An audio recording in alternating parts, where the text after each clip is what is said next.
నమస్కారం అందరికీ. వాళ్ళు మనతో పాటు మన స్టూడియోలో ఉన్నారు బాల త్రిపుర సుందరి ఉపాసకులు, celebrity astrologer and life coach అయిన ఆర్బీ సుధా గారు.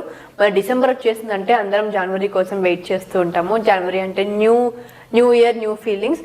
కాబట్టి ఈ జనవరి నెలలో ద్వాదశ రాశుల వారికి ఎలా ఉంది, ద్వాదశ రాశులు తెలుసుకునే ముందు అసలు గ్రహస్థితులు ఎలా ఉన్నాయో మనం మేడం గారికి తెలుసుకుందాం. పదండి మేడం. మనం ఆల్మోస్ట్ ఇయర్ ఎండింగ్ వచ్చేసాము. ఇయర్ ఎండింగ్ వచ్చేసామంటే జనవరి, అందరూ న్యూ ఇయర్ ఫలితాలు అంటే ఫస్ట్ జనవరితోనే స్టార్ట్ చేస్తాం కాబట్టి జనవరి గురించి అందరూ చాలా ఎక్సైటెడ్ గా ఉన్నారు. ముందుగా రాశి ఫలాలకి వెళ్లే ముందు అసలు జనవరిలో ఏ ప్లానెట్స్ ఎలాంటి పొజిషన్స్ లో ఉన్నాయో ఒకసారి వివరించండి. నువ్వు గోచారం అడుగుతున్నావు, కరెక్టే. మనం ఎప్పుడు రాశి ఫలితాలు మాట్లాడుకున్నా గోచారం మాట్లాడుకుంటాము.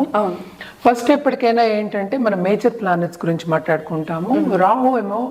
రాహుతో మొదలెడుతున్నాను నేను. సో రాహు ఏమో మీనంలో ఉన్నారు, కేతు ఏమో మనకి కన్యలో ఉన్నారు. అలాగే ఏంటంటే అన్నిటికన్నా బెనిఫిట్ గ్రహం మనకి గురు గ్రహం. గురు ఏమో మనకి వృషభంలో ఉన్నారు, కానీ రిట్రోగ్రేడ్ అంటే ఏంటి వక్రించి ఉన్నారు అన్నమాట.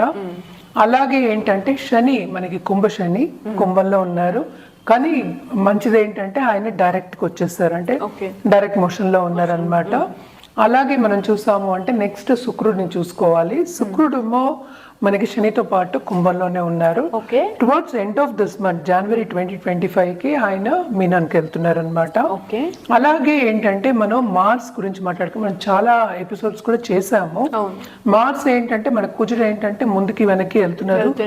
అది జూన్ వరకు అలాగా స్తంభించిపోయి ఉన్నారు అనమాట. కొంచెం ప్రస్తుతం స్తంభన అంటే ఏంటంటే నీచ స్థితిలో మనకి కర్కాటకంలో ఉన్నారు. అలాగే ఏంటంటే రిట్రోగ్రేడ్ లో ఉన్నారు అనమాట. అదే ఈ మంత్ ఎండ్ కి 21st Jan కి ఆయన మిథునానికి వెళ్తున్నారు అనమాట. అలాగే ఇంకో గ్రహం మనం చూసుకోవాల్సింది ఎప్పటికైనా మనం మాట్లాడుకుంటాం కమర్షియల్ గ్రహం. అలాగే బుద్ధికి ఇంటెలెక్ట్ కి కూడా ఆయన్నే మనం చూస్తూ ఉంటాం జాతకంలో. బుధ గ్రహం మనకి 4th January ఇప్పుడు ప్రస్తుతం అయితే వృచ్చికంలో ఉన్నారు. 4th January ఏంటంటే ధనుస్కి వెళ్తున్నారు అనమాట. అలాగే towards end of this month ఆయన మకరానికి కూడా వెళ్తున్నారు అనమాట. సో నెక్స్ట్ మనకి మోస్ట్ ఇంపార్టెంట్ మేజర్ ఎప్పుడు మనం మాట్లాడుకుంటాం సూర్యగ్రహం. చంద్రుడు అందరికీ తెలుసు 2 రోజులకు ఒకసారి మారుతూనే ఉంటారు. సూర్యగ్రహం మనకి తెలుసు ఆయనకి సంక్రమణ జరగబోతోంది. అంటే ఏంటి, January 14th. దాన్నే ఏంటంటాం మనం, ఎక్కడి నుంచి ధనుస్ నుంచి మకరానికి వెళ్తున్నారు ఆయన. సో దాన్ని మకర సంక్రాంతి కింద మనం చేసుకుంటూ ఉంటాము. అందరికీ తెలుసు జనవరిలో సంక్రాంతి వస్తుందని తెలుసు. అది ఎప్పుడు జరుగుతోంది, 14th January జరుగుతోంది అనమాట. సో ఇవన్నిటిని పట్టే మనం ఈ గ్రహ స్థితిని పట్టే ఈ నెల January 2025 మనం అన్ని రాశి ఫలితాలు మాట్లాడుకోవాలన్నమాట. ఏంటంటే ఎప్పటికీ మనం చెప్పేది ఏంటంటే కొన్ని రాసుల వారికి చాలా బాగుంటుంది, కొన్ని రాసుల వారికి మిశ్రమ ఫలితాలు ఉంటాయి. ఏదైనా సరే వ్యక్తిగత జాతకం మీద ఆధారపడి ఉంటుంది. మనం జనరల్ గా మాట్లాడుకుంటున్నాం అంటే రాశి ఫలితాలు అంటే ఏంటంటే ఎక్కడ చంద్రుడు ఉన్నాడో దాన్ని రాశి అంటాం అనమాట. సో వాళ్ళ జాతక రీత్యా మిగతా ప్లానెట్స్ కొన్ని చూసుకున్న తర్వాత మనం ఒక రెమెడియల్ మెషర్స్ కానీ లేకపోతే ఒక జాతిరత్నం కానీ లేకపోతే ఏంటంటే వాళ్ళు పర్టికులర్గా ఏ గ్రహం చేసుకుంటే వాళ్ళకి ఉన్నత స్థాయికి వస్తారు అనేది చెప్పడం అనేది జరుగుతుంది.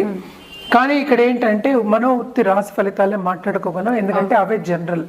అందరి జాతకాలు తీసి మనం పరిశీలించుకోలేము కనుక రాశి ఫలితాలు మాట్లాడుకుంటున్నాం అన్నమాట. సో జనవరిలో ఏంటంటే కొన్ని రాశుల వారికి చాలా బ్రహ్మాండంగా ఉంటుంది. ఎస్పెషల్లీ వృశ్చిక రాశి వాళ్ళకి చాలా బాగుంటుంది. అది కూడా ఎప్పుడు బాగుంటుంది అని మాట్లాడుకుందాము. అలాగే పరిహారం చేయాలి అంటే కనుక తప్పక ఈ నెలంతా మనం సన్ గాడ్ అంటే ఏంటంటే సూర్యభావానికి చేసుకోవడం చాలా మంచిదన్నమాట. పొంగల్ కానీ లేకపోతే సంక్రాంతి కానీ ఇవన్నీ కూడా సంక్రమణం జరుగుతోంది కనుక తప్పక మనకి హెల్త్ బాగుండాలి. అలాగే ఏంటంటే ఉన్నత వ్యక్తులతో పరిచయం ఏర్పడాలి.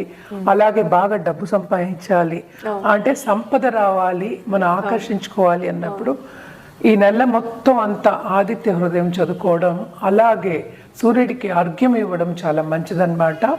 ఇవన్నీ చేసుకుంటూను ఒక్కొక్క రాశుల వారికిను పరిహారాలు మళ్ళీ వినిగా మాట్లాడుకుందాం. మేడం, ఇప్పుడు ఈ న్యూ ఇయర్ జనవరిలో తులారాశి వారికి ఎలా ఉండబోతుందో ఒకసారి వివరించండి. తప్పక తులారాశి వాళ్ళకి కూడా మనం మిశ్రమ ఫలితాలే చెప్పుకోవాలి. ఎందుకంటే స్టార్టింగ్ ఆఫ్ ద మంత్ ఏంటంటే 12th లార్డ్ ఏమో 2nd లో పడి ఉన్నారు అనమాట. అలాగే మనం చూసాము అంటే జూపిటర్ 8th లో ఉన్నారు. ఓకే. సో 9th లార్డ్ కూడా కనుక సో భాగ్యం అనేది డెవలప్ అవుతుంది.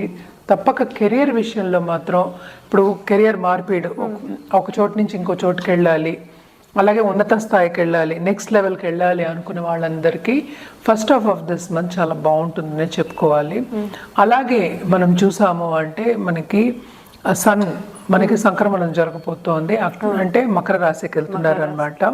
మకర రాశికి వెళ్తున్నారు, 11th లార్డ్ అయ్యారు వీళ్ళకి, తులా రాశి వాళ్ళకి.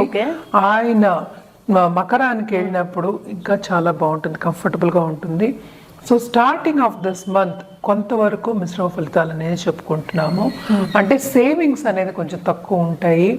అలాగే ఏంటంటే సేవింగ్ మెంటాలిటీ అనేది ఫస్ట్ రాదు, అంటే ఖర్చు పెడదాం అనే ఉంటుంది అనమాట. అలాగే మనం చూసాము అంటే జూపిటర్ రిట్రోగ్రేడ్ లో ఉండి 7th హౌస్ ని చూస్తున్నారు కనుక తప్పక వీళ్ళ పార్ట్నర్షిప్ బిజినెస్, అలాగే ఏంటంటే కొత్తగా పార్ట్నర్షిప్ బిజినెస్ పెట్టాలి అనుకునే వాళ్ళందరికీ చాలా బాగుంటుంది. అండ్ ఆల్సో మనం చూసాము అంటే 2nd లార్డ్ అంటే ఏంటి మార్స్, మనకి కుజుడేమో నీచిపడి ఉన్నారనమాట. సో ఫైనాన్షియల్ స్టెబిలిటీ అంటే ఖర్చు పెడదామా వద్దా, ఇలాంటి థాట్స్ అని వస్తూ ఉంటాయి అన్నమాట. కానీ ఖర్చు పెడతారు. And second half of this month చాలా చాలా బాగుంటుంది. చదువుకునే వాళ్ళకి ఎస్పెషలీ స్టూడెంట్స్కి చాలా బాగుంటుంది. అండ్ ఆల్సో ఏంటంటే పై చదువులకి బయటికి వెళ్ళాలి అనుకునే వాళ్ళందరికీ చాలా బాగుంటుంది. ఎలా బాగుంటుందంటే వాళ్ళు అనుకున్నది వాళ్ళు సాధిస్తారు, వాళ్ళు అనుకున్న మార్క్స్ వస్తాయి. అలాగే ఏంటంటే అక్కడికి వెళ్ళి సెటిల్ అవ్వాలి, ఫారెన్ వెళ్ళి సెటిల్ అవ్వాలి, ఫారెన్ లో చదువుకోవాలి అనుకున్న వాళ్ళందరికీ మంచి సూచనలే కనిపిస్తున్నాయి అన్నమాట. Especially second half of this month తప్పక బాగుంటుంది. మనకి తెలుసు 12th కేతు, అలాగే 6వ ఇంట్లో రాహు ఉన్నాడు. సో 5th హౌస్ లో ఏంటంటే 2nd లార్డ్ మనకి ఈ రాశికి అధిపతి ఏంటంటే మనకి 5th లో పడ్డాడు అనమాట. శనితో పాటు పడ్డాడు కనుక తప్పక వీళ్ళకి ఏంటంటే లక్ అనేది ఫేవర్ అవుతుంది, చాలా బాగుంటుంది వీళ్ళకి ఈ నెల అనే చెప్పుకోవాలి. జూపిటర్ సంచారం అంత మంచిది కాదు, మిగతా అవన్నీ ఏంటంటే కొంతవరకు అనుకూల పరిస్థితిలో ఉన్నాయి. అలాగే దాంపత్య జీవితం కొత్తగా స్టార్ట్ చేసే వాళ్ళకి, అలాగే లవ్ రిలేషన్షిప్లో ఉన్న వాళ్ళకి కొంతవరకు ఏంటంటే starting of this month ego issues వచ్చే ఛాన్సెస్ ఎక్కువ కనిపిస్తున్నాయి, క్లాషెస్ వచ్చే ఛాన్సెస్ ఎక్కువ కనిపిస్తున్నాయి. అంటే మిస్అండర్స్టాండింగ్స్ అనుకుందాము, కొంచెం అడ్జస్ట్మెంట్ ఇష్యూస్ కూడా ఉంటాయి. సో కొంచెం జాగ్రత్తగా ఉండడం మంచిది. అంటే ఏంటంటే జాగ్రత్తగా కూర్చొని మాట్లాడుకుని తీర్పుని తెచ్చుకోవడం, అంటే రిజల్ట్స్ తెచ్చుకోవడం అనేది మంచిది అనమాట. అలాగే మనం చూసామంటే 12th కేతు ఎప్పటికైనా సరే సడన్ గా డబ్బు ఇచ్చే ఛాన్సెస్ ఉంటాయి అన్నమాట. డబ్బు ఇచ్చే ఛాన్సెస్ అంటే అది ప్రాపర్టీ అవ్వచ్చు, వేరే విధంగా అవ్వచ్చు, లేకపోతే ఖరీదైన వస్తువులు కూడా అవ్వచ్చు. అంటే కొత్త బట్టలు కానీ, చాలా బ్రాండెడ్ బట్టలు కానీ, బ్రాండెడ్ కార్లు కానీ, బ్రాండెడ్ ఫోన్లు కానీ వచ్చే ఛాన్సెస్ ఎక్కువ ఉన్నాయి అన్నమాట. ఎందుకంటే శనితో పాటు ఉన్నాడు కనుక సడన్ గా ఇస్తాడు ఆయన. సో ఖర్చులు అనేది నేను ఆల్రెడీ చెప్పుకున్నాను, బాగా ఖర్చులు అవుతాయి అనేసి. సో ఖర్చులు అనేది అవుతాయి, బట్ ఏంటంటే మనకి మెర్కురీ కూడా మనకి 3rd హౌస్కి మూవ్ అవుతున్నాడు. అంటే ఏంటి, ధనుస్కి మూవ్ అవుతున్నారు 4th జనవరికి. అప్పటి నుంచి కొంతవరకు కష్టపడే ఒక యోగం, శ్రమపడే యోగం. శ్రమ అనేది మనకి జనరల్గా అందరికీ చెప్తూ ఉంటాము, శ్రమ పడిందే ఏమీ రాదు, కూర్చున్న చోటకి రావాలంటే కష్టమే కదా. సో శ్రమ అనేది అధికం ఉంటుంది, especially second half of this month. ఎప్పుడు శ్రమ పడతావు, నీకు ఆపర్చునిటీ వచ్చినప్పుడే. సో నీకు ఆపర్చునిటీ వచ్చింది కూడా నువ్వు తీసుకుంటావు, దాంట్లో ముందుకెళ్తావు, ముందుకెళ్ళే ఛాన్సెస్ ఎక్కువ కనిపిస్తున్నాయి. ఎస్పెషల్లీ కెరియర్ విషయంలో, మార్పిడి విషయంలో నేను చెప్పినట్టు ఇప్పుడు ఉన్న ప్లేస్ కన్నా డిఫరెంట్ ప్లేస్కి వెళ్ళే ఛాన్సెస్ ఎక్కువ కనిపిస్తున్నాయి అన్నమాట. తప్పక ఏంటంటే జాబ్ మార్పిడి అనేది ఉంటుంది. అలాగే నిరుద్యోగులకి ఉద్యోగ అవకాశాలు కూడా బాగా కనిపిస్తున్నాయి అన్నమాట. Especially second half of this month చాలా బాగుంటుంది. అలాగే గవర్నమెంట్ రంగంలో ఉన్న వాళ్ళకి కూడా చాలా బాగుంటుందని చెప్పుకోవాలన్నమాట. ఎందుకంటే సన్ మూవ్ అవుతున్నాడు 11th, అంటే లాభం అనేది చేకూరుతుంది, వీళ్ళకి ఎక్కువ లాభం చేకూరుతుంది అని చెప్పుకోవాలన్నమాట. అండ్ జూపిటర్ రిట్రోగ్రేషన్ కూడా వీళ్ళకి కొంతవరకు అనుకూలంగానే ఉంటుంది, బాగుంటుంది. ఎస్పెషలీ పార్ట్నర్ వచ్చే విషయంలో అన్నమాట. తప్పక వెతుకుతే కనుక వాళ్ళు సక్సెస్ అవుతారు దాంట్లో అని చెప్పాలి. అలాగే చదువుకునే వాళ్ళు కూడా బయటకు వెళ్ళి ఛాన్సెస్ కూడా ఎక్కువ ఉన్నాయి. ట్రావెలింగ్ కూడా వీళ్ళకి బాగానే ఎక్కువ ఉంటుంది. అలాగే మనం చూసాము అంటే వీళ్ళు ధార్మిక క్షేత్రాలు అంటే పుణ్య నది స్నానాలు అని చెప్తూ ఉంటాం, ధార్మిక క్షేత్రాలు వెళ్ళే ఛాన్సెస్ ఈ నెలలో ఎక్కువ కనిపిస్తున్నాయి. అలాగే అందరితో కలయిక అనేది ఉంటుంది. అండ్ ఆల్సో విందు వినోదాల్లో పాల్గొనే ఛాన్సెస్ ఎక్కువ కనిపిస్తున్నాయి ఈ నెల. అలాగే దాంట్లో కూడా ఎంజాయ్ కూడా చేస్తారనమాట. ఓకే. సో జనరల్గా మనం చెప్పుకోవాలంటే కొన్ని విషయాల్లో ఏంటంటే పాజిటివ్ ఉన్నాయి, కొన్ని విషయాల్లో నెగిటివ్ ఉన్నాయి. అందుకోసమే మిశ్రమ ఫలితాలు అని చెప్పాము. హెల్త్ విషయంలో మాత్రం ఈ నెలంతా వీళ్ళకి బాగుంటుంది. అనుకూల పరిస్థితి అంటే ఏంటంటే మరీ ఎక్కువ ఏమీ లేకుండాను కొంచెం హెల్త్ విషయంలో శ్రమ పడేవాళ్ళు లేకపోతే బాధపడే వాళ్ళకి కూడా కొంచెం ఊరట అనేది కలుగుతుంది. నేను చెప్పినట్టు సేవింగ్ మెంటాలిటీ అనేది వస్తుంది, తప్పక బాగుంటుంది అనమాట.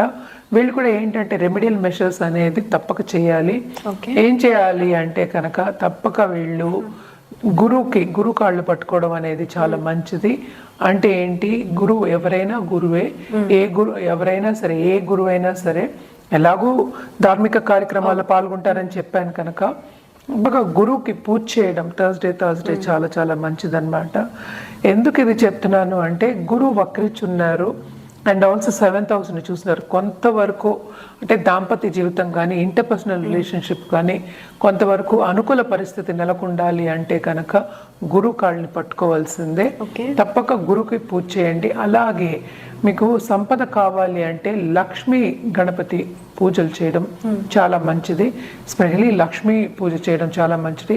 ఎవ్రీ ఫ్రైడే చేయడం చాలా చాలా మంచిదన్నమాట. తప్పక చేయండి. అలాగే తామర పూలతో లోటసెస్తో చేయడం మంచిదన్నమాట. అట్లీస్ట్ మినిమం ఏంటంటే ఒక లోటస్ తర్వాత లేకపోతే 5 లోటసెస్ పెట్టుకుని చేయడం చాలా మంచిది. జనరల్గా అయితే 11 చెప్తాము. ఈ కాలంలో ఏంటంటే చలికాలం కనుక అంత ఈజీగా దొరకదు కనుక మనకి ఒక 3 అయినా పెట్టి చేసుకోండి అని చెప్తున్నాం. ఇది నిత్యం చేయొచ్చు కానీ ఫ్రైడే చేయడం ఇంకా మంచిది. అలాగే ఏంటంటే ఫ్రైడే గోవుకి కొంచెం పూజ చేయడం కానీ లేకపోతే పసుపు బొట్టు కుంకుమ బొట్టు పెట్టి పూజ చేయడం అలాగే ఆహారం పెట్టడం మంచిదన్నమాట. తప్పక ఇవన్నీ చేస్తే ఇంకా బాగుంటుంది. మీకు ఇంకా ఉన్నత స్థాయికి వచ్చే ఛాన్సెస్ ఎక్కువ ఉంటాయన్నమాట. మనం మాట్లాడుకునేది జనవరి వరకే, ఇంకా ఈ సంవత్సరం అంతా ఉంది. సో ఎప్పటికైనా మనం పాజిటివ్ బ్యాంక్ బ్యాలెన్స్ పెంచుకుంటే కనుక ఎప్పటికైనా పాజిటివిటీ మనం తీసుకోవచ్చు. అంటే ఏంటి బ్యాంక్ బ్యాలెన్స్ అంటే ఏంటి, ఎప్పుడు కావాలంటే అప్పుడు విత్డ్రా చేయొచ్చు. సో తప్పక ఏంటంటే ఈ పూజలు ఈ రెమెడీస్ చేసింది మీకు లైఫ్ లాంగ్ పనికొస్తుంది.